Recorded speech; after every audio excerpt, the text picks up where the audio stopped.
வெளியே வரும்போது photo section எப்போ விட முடிக்கிறது?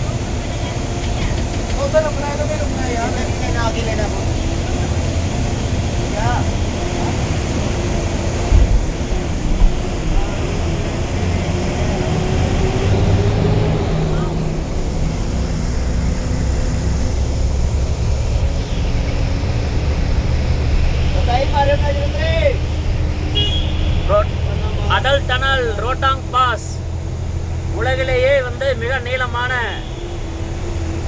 பாதை, சுரங்கப்பாதை போயிட்டு இருக்கிறோம். வாழ்க்கையில் இந்த எல்லாம் மிகப்பெரிய ஒரு மறக்க முடியாத ஒரு தருணம். இது நம்ம மோடிஜி ஐயா எவ்வளோ பெரிய விஷயத்தை பண்ணியிருக்காங்கன்னு பாருங்க. மலைகளுக்கு நடுவில் மலையெல்லாம் குடஞ்சு ஒரு மிகப்பெரிய சாதனை, மிகப்பெரிய சாதனை. அடல் டனலுக்குள்ளே இப்போ நாங்கள் போயிட்டுருக்கோம். எங்களுடைய சிந்து யாத்ரா சக யாத்திரிகளோட 74வது பேருந்தில் எல்லாருமே போயிட்டுருக்கோம். வாழ்க்கையில் இதெல்லாம் கொடுத்து வச்சுருக்கணுங்க. என்ன மாதிரியான விஷயம், எவ்வளவு பிளான், என்ன திட்டமிடல், நம்ம மோடிஜி கவர்மெண்ட் எவ்வளோ பெரிய விஷயத்த செஞ்சுருக்காங்கன்னு பாருங்கள். உண்மையாலுமே மிகப்பெரிய விஷயம், மிகப்பெரிய விஷயம்.